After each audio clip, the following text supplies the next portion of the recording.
ఉన్న బంగారాన్ని విడిపించి ఆ రోజు ఆన్లైన్ రేటుకే మేము కొంటాం. Sharma gold company. ప్రస్తుతం మనతో పాటు ప్రణవానంద ప్రభుజీ ఉన్నారు. వారు చెప్పే మాటలు కానీ, అలాగే వారు చేస్తున్నటువంటి బోధనలు కానీ మనందరికీ ఎంతో ఇష్టం. ప్రత్యేకించి సమకాలీన అంశాలపైన ఎప్పుడు వారు ప్రస్తావిస్తూ ఉంటారు. మన వే ఆఫ్ లైఫ్ అనేది ఎలా ఉండాలని ఎప్పుడు చెబుతూనే ఉంటారు.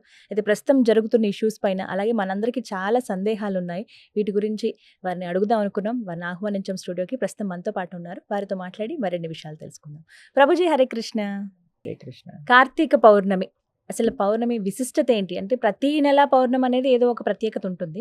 కానీ కార్తీక పౌర్ణమి చాలా మంది విధిగా ఆచరిస్తుంటారు. ఒక పూజా పద్ధతి అని, ఇలాగా మాకు ఆనవాయితీకి ఇలా వచ్చిందని కొంతమంది వ్రతాలు చేసుకుంటూ ఉంటారు.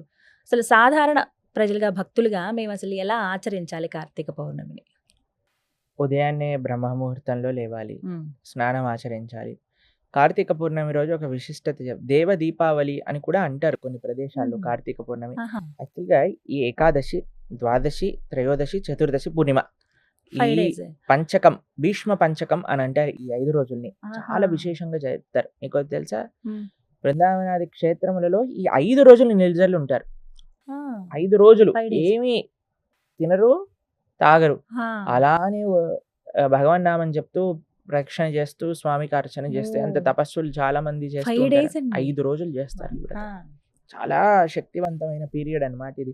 చాలా మంచి ఆధ్యాత్మిక అనుభూతులు మనకి పొందవచ్చు ఈ టైంలో. సాధన, మనం భగవన్ నామ జపం కానీ, తర్వాత భగవంతుడి యొక్క ఆరాధన కానీ, భగవంతు ఆలయ ప్రదక్షిణ కానీ, గోసేవ కానీ, మనము దామోదరుడికి, ముఖ్యంగా కార్తీక అధిష్టాత దేవత దామోదరుడు అంటే కార్తీక దామోదర వ్రతం అని అంటాం. ముఖ్యంగా దామోదరుడికి పూజ, అర్చన, దామోదరాష్టక పఠన, ఇవన్నీ చాలా విశేషం. కార్తీక పూర్ణమి రోజు ఇంకో విశేషం అందరికి తెలుగు వాళ్ళకి తెలిసి ఉంటుంది. 365 ఒత్తులు కలిపి పెట్టేస్తారనమాట. ఆ తర్వాత ఇంకా సంవత్సరం అంతా దీపం పెట్టకపోయినా పర్వాలేదు అంటే. యాక్చువల్గా ఈ 365 రోజులు కలిపి మనం ఏదైతే ఒత్తులు కలిపి దీపం పెడతామో అది ఎందుకు పెడతామంటే, కొన్నిసార్లు బై మిస్టేక్ మనం ఎప్పుడైనా పెట్టకపోయినా, ఏదైనా మంచి మనస్సుతో, ఇప్పుడు పెట్టామంటే ఇలా ఒలిగించి పెట్టడం ఎంతసేపు అండి, కానీ ఆ భావన, భక్తి భావనతో వెలిగించలేదు అన్నదానికి ఇది కంపెన్సేట్ చేస్తుంది. కానీ ఈ రోజు ఒకరోజు అందరూ మగవాళ్ళు, పిల్లలు అందరు పెట్టేస్తారు. తర్వాత ఇంకా దేవుడి జోలికి వెళ్ళరు అనమాట. సంవత్సరం లోపల ఆవిడ చెప్పేస్తారు, మీరే పూజ డిపార్ట్మెంట్, మేమేం చేయము, ఎందుకు దీపం పెట్టరా ఆయన అంటే, పెట్టాం కదా కార్తీక పూర్ణిమకి అని. అలా కాదండి. యాక్చువల్గా పూజ అనేది కేవలం స్త్రీలకు సంబంధించింది కాదు. మనకి అంబరీష వృత్తాంతంలో చెప్తారు. అంబరీష మహారాజు గారు ఉండేవారు అనమాట. ఆయన, మనకి భాగవతంలో మీరు వినే ఉంటారు దుర్వాస అంబరీష చరిత్ర. ఆయన ఏకాదశి వ్రతం చేశారనమాట 1 సంవత్సరం పాటు. ఆయన యొక్క చరిత్రలో చెప్తారు, ఆయన స్వయంగానే వెళ్ళి భగవంతుడికి ఆరాధన చేస్తూ ఉండేవారు.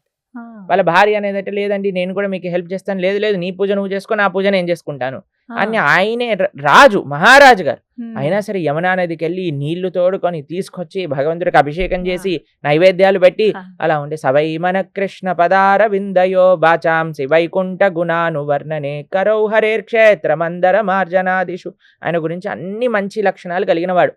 అయితే ఆయన చెప్పేవాడట వాళ్ళ భార్యకి, నువ్వు నీ ఆరాధన చేసుకో, నేను ఆరాధన చేసుకో, ఎందుకంటే నాకు భగవంతుడితో సంబంధం ఉంది, నీకు భగవంతుడితో సంబంధం ఉంది, కాబట్టి అందరూ చెయ్యాలి, అందరూ ధార్మికంగా ఉండాలి. కార్తీక పౌర్ణమి రోజు మనం ఒక సంకల్పం కూడా చేసుకోవచ్చు. మనం ఈ రోజు మంచి రోజు కదండి. ఏ రోజు మంచి రోజు అంటే, ఏ రోజు అయితే మనం మంచి వైపు మారాలి అని అనుకుంటామో ఆ రోజు మంచి రోజు. కాబట్టి దామోదరుడు అష్టకం అనేది చాలా విశేషంగా, దామోదర అష్టకం. బృందావనంలో రాస పూర్ణిమ అని శరత్ పూర్ణిమ అని పిలుస్తారు. శరత్ పూర్ణిమ తర్వాత ఇంకొక రాస పూర్ణిమ కార్తీక పూర్ణిమ. కార్తీక పౌర్ణమి కూడా శ్రీకృష్ణుడు రాస నృత్యం చేశారనమాట. కాబట్టి విశేషంగా రాధాకృష్ణులకి మొత్తం తెల్ల బట్టలు వేసి ఎంత బాగా చేస్తారు బృందావనంలో అయితే. అలంకరణ, అర్చనాదులు చాలా పెద్ద పండగ అనమాట.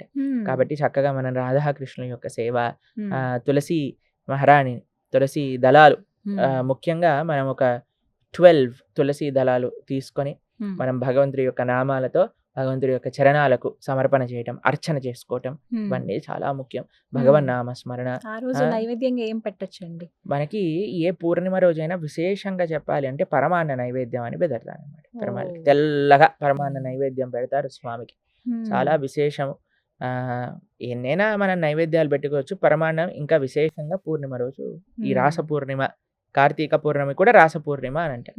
ఆ రోజు మనం పెట్టచ్చు అనమాట.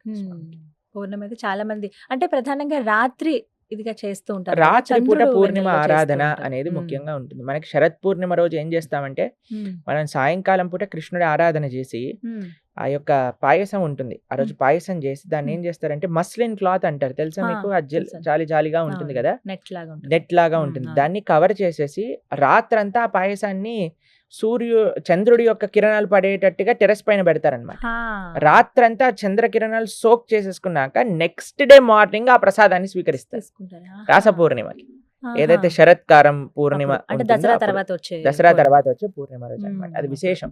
ఎందుకంటే అన్ని పూర్ణిమల కంటే శరత్ పూర్ణిమలో పూర్తి కళలతో చంద్రుడు ఉంటాడు. ఆ అమృత స్రావం అనేది నిరంతరం జరుగుతూ ఉంటుంది అనమాట. అందుకే శ్రీకృష్ణ పరమాత్మ రాస నృత్యానికి ఆ రోజు ఎంచుకున్నారనమాట. గోపీ గీతం అని మనం శ్రవణం చేస్తాం. అది ఆ రోజు జరిగింది. కార్తీక పూర్ణిమ కూడా అంతే విశేషం. అన్నిటికంటే ముఖ్యం ఏంటి? దామోదరుడికి దీపం సమర్పణ చేయటం, తులసి ఆరాధన చేసుకోవటం, తులసితో కృష్ణుని ఆరాధన చేయటం, పాయసాన్ని నివేదన చేసుకోవటం, ప్రొద్దున్నే బ్రహ్మముహూర్తంలో లేవటం, భగవన్నామం జపం చేసుకోవటం, పుణ్యక్షేత్ర దర్శనం చేసుకోవటం, నది ఉంటే నది స్నానం చేయటం, ఇవన్నీ చాలా విశేషం. నది స్నానం, అందులో కార్తీక మాసం కాబట్టి ఖచ్చితంగా చేస్తూ ఉంటారు. తులామాసము అని అంటారు. తులామాసంలో నదీ స్నానం హా, అనేది చాలా విశేషంగా చెప్తారు. తులామాసం ఎందుకని? తులామాసము అని అంటే మనకి ఒక్కొక్క మాసం తులా సంక్రమణం జరిగినప్పుడు తులామాసం అవుతుంది. తర్వాత మనకి ధనుర్మాసం, సంక్రమణం జరిగినప్పుడు సంక్రాంతి ధనుర్మాసం కదా? వస్తుంది అనమాట. దాని దాని తర్వాత మకరం మనకి అయితే మకరం అయితే సంక్రాంతి సంక్రాంతి వస్తుంది. వస్తుంది. అలా సంక్రాంతి, తులా సంక్రాంతి తర్వాత తులామాసంలో నదీ స్నానం, ముఖ్యంగా కావేరీ స్నానం కానీ, గంగా స్నానం, యమునా స్నానం, ఇవన్నీ చాలా విశేషంగా చెప్తారు. ఈ విధంగా మొత్తానికి పౌర్ణమి అయితే ఇలా ఆచరించాలని చెప్పారు. ధన్యవాదాలు ప్రభుజీ. హరే కృష్ణ.